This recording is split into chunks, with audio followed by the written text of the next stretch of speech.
Hello guys, welcome to Pakistani real reaction. तो कैसे हैं आप सब? उम्मीद है आप सब बढ़िया होंगे और मजे में होंगे। ये जो अभी हम न्यूज आपको बताने वाले हैं, यकीन करो जब इस न्यूज को मैंने देखा एक बार और मेरी जो भी इस टांगे टाइटल को मैंने देखा तो हमारी टांगे कांप गई कि आखिर होने क्या वाला है। सच हो में क्या यार, रहा है ये हाँ। तो अभी से जो काम है वो बड़ा खराब लग रहा है। वीडियो का जो टाइटल है वो है दिल्ली घटना के बाद इंडियन आर्मी चीफ ने दी पाकिस्तान को धमकी, हिल गया पाकिस्तान।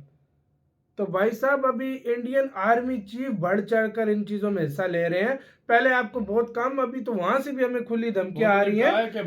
मतलब वो पहले आर्मी चीफ इतना नहीं बोलते होते थे, अब वो भी धमकियां देते हैं भाई। क्या है अब ये देखते हैं उन्होंने क्या मतलब वो बोल रहे हैं कि पाकिस्तान को कोई धमकी लगाई है, क्या बोला है सब कुछ। पाकिस्तानी मीडिया भी बहुत गरम है और डरा हुआ भी है। काउंट करते हैं भाई, जानते हैं सारा। तो स्टार्ट। जानकारी है कि सेना प्रमुख जनरल उपेंद्र द्विवेदी ने एक बड़ा बयान दिया है।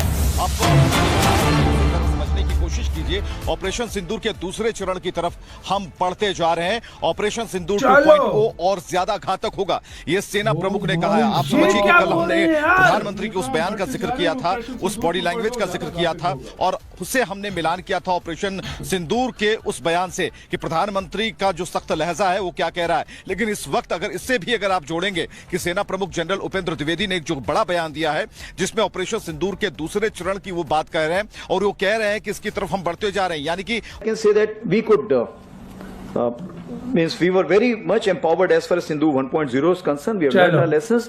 Therefore, whether it's Sindoor 2.0 or any other battle thereafter, we are looking at in a big way. जानकारी है कि सेना मतलब जिस आग का खदशा था, जिस आग का डर था, वो आग नाजरीन आज हम सब के घरों पर पहुंच चुकी है।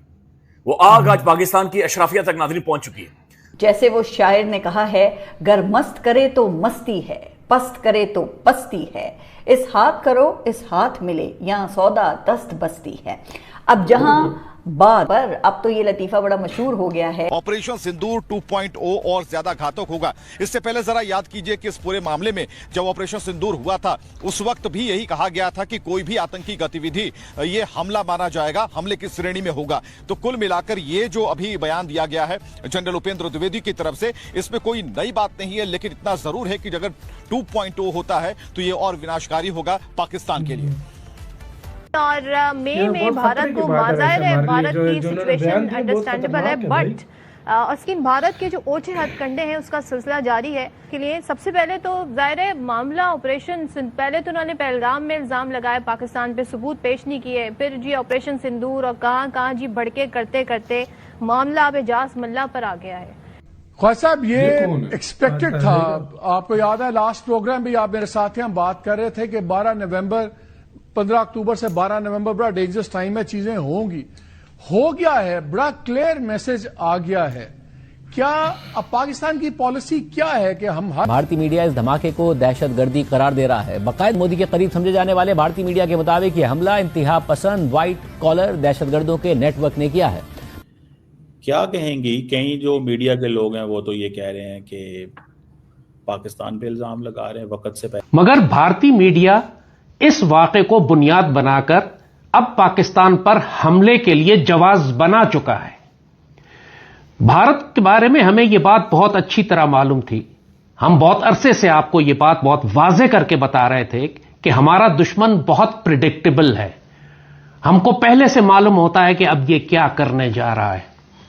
इसका एक ही पैटर्न है कि जब ये पाकिस्तान पर हमला करना चाहता है तो उससे पहले ये बहुत अरसा पहले ये जंगी एक्सरसाइजेस शुरू कर देता है, अपनी फौजी तैयारियां शुरू कर देता है अपनी, और फिर ये कोई ऑपरेशन करते हैं, कोई ये पाकिस्तान पर एक हाई इंटेंसिटी कॉन्फ्लिक्ट, एक जंग मुसल्लत कर देते हैं। चाहे वो सर्जिकल स्ट्राइक हो, चाहे वो मे की तरह का थोड़ा सा एक्सपेंडेड ऑपरेशन हो, या अब जो जंग आ रही है कि वसी पैमाने पर एक कन्वेंशनल जंग जिसमें ये पाकिस्तान के इलाकों पर कब्जा करने की कोशिश करेंगे। देखिए खबरें बहुत सारी है, लेकिन हकीकत बात यह नाज़रीन का आज इस्लामाबाद के अंदर हर शख्स खौफज़दा है, डर में, लोगों के चेहरों के ऊपर परेशानी नजर आती है। मैं जब लेकिन गलियों से होकर गुजरता, चूंकि मुझे डर लग रहा था नाज़रीन, मैं खौफ में था कि भाई कहीं मैन शारा के ऊपर फिर धमाका ना हो जाए। और जब इससे पहले नाज़रीन दहशतगर्दी के बारे में बातचीत बलोचिस्तान में और खैबर पख्तूनख्वा में हो रही थी, आज वो आपके कैपिटल में इस्लामाबाद में आपने धुम करके धमाके की आवाज सुनी है। इमेजिन करें, अल्लाह ना करे नाज़रीन, मेरे मुंह में खाक, अल्लाह ना करे, इमेजिन करें एक लम्हे के लिए कि अगर थोड़ा सा भी नाज़रीन चीजें आगे पीछे हो जाती, अभी इस वक्त मैं और आप क्या बातचीत कर रहे होते हैं। इमेजिन करें नाज़रीन, आज एक तरफ इस्लामाबाद के अंदर नाज़रीन खून बह रहा है, खून बह रहा है, खौफ है, बिल्कुल हाई अलर्ट है। दूसरी तरफ नाज़रीन पाकिस्तान के प्राइम टेलीविजन पर डिटाई के साथ मरियम नवाज की बैलेंस से तस्वीर दिखाई जा रही है। कोई ना कोई जवाब चाहिए पाकिस्तान पर हमला करने के लिए। इस वक्त ऑलरेडी इनकी तमाम आर्म फोर्सेस हमारे खिलाफ डिप्लॉयड हैं। ये नोटैम्स ऑलरेडी इस वक्त इन प्लेस हैं। यहां पर बहुत बड़ी बड़ी जंगी कार्रवाइयां होने वाली हैं। इंडिया के जानिब से बहुत बड़े बड़े नोटैम्स इन तारीखों के लिए जारी हो चुके हैं। लिहाजा इनकी सारी आर्म फोर्सेस जो हमारी सरहदों के पास हैं इस वक्त अपने स्टेजिंग एरियाज में हैं या हमारे बॉर्डर्स के पास एक्सरसाइजेस कर रही हैं। लिहाजा इनको पाकिस्तान पर हमला करने के लिए अब मजीद किसी तैयारी की जरूरत नहीं थी। उनको सिर्फ एक जवाब चाहिए था और वो आज दिल्ली के वाक़े ने इनको वो जवाब फराहम कर दिया। लाल टोपी क्या बात है तेरी यार।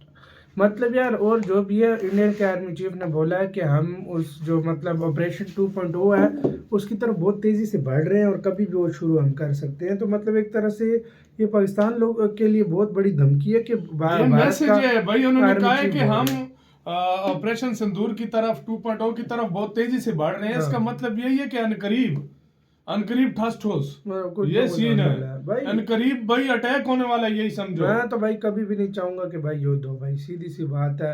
बहुत ही गंदी चीज़ है, लेकिन जो सिचुएशन लग रही है ना बहुत ही ज़्यादा टेंस है। अब तक की मैं कहता हूँ बहुत ही ज़्यादा टेंस सिचुएशन। बेकसूर लोग इस्लामाबाद में मारे गए, बेकसूर लोग दिल्ली में मारे गए, बेकसूर लोग क्या कसूर था। अब इसके ऊपर पॉलिटिक्स का भी नंगा नाच चलेगा दोनों तरफ। अब क्या होता है देखेंगे भाई, क्योंकि अब फिर से लड़ाई लग गई तो फिर से और कितनी जाने जाएंगी दोनों तरफ। तो यार इससे अच्छा ये इसको कोई एक हल निकाल दिया जाए तो ज्यादा बेटर है मेरी नजर में। नहीं तो आगे पॉलिटिक्स करनी है तो फिर जंगें करनी है, कारी लोगों को हम कोई रोक नहीं रहा। लेकिन हमारी नजर में तो ये पीस हो जाए तो ज्यादा बेटर है। इसका कोई या तो देखो हमें एक मतलब तलाश करना चाहिए, क्या पता कोई और देश का कोई भाई पीछे सीन हो सकता है, वो भी कर सकता है यार। देखने होने को कुछ भी हो सकता है, ये हम नहीं कह सकते। लेकिन यार प्रॉब्लम ये है ना कि हम लोगों ने पिछली कुछ जो है ना टाइम से मतलब अगर कह लो पिछले 75-77 सालों से हम लोग इतनी जंगें लड़ पड़े हैं ना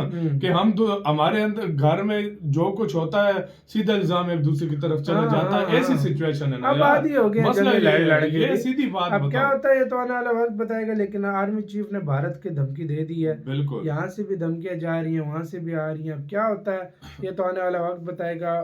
और मैं तो हमेशा से वॉर के अगेंस्ट रहूं और आगे भी रहूंगा, कभी भी सपोर्ट नहीं करूंगा। और मेरी तरह जो अच्छे लोग हैं वो भी यही चाहते होंगे। आपकी क्या राय है बताना, अपना बहुत ज्यादा ख्याल रखना।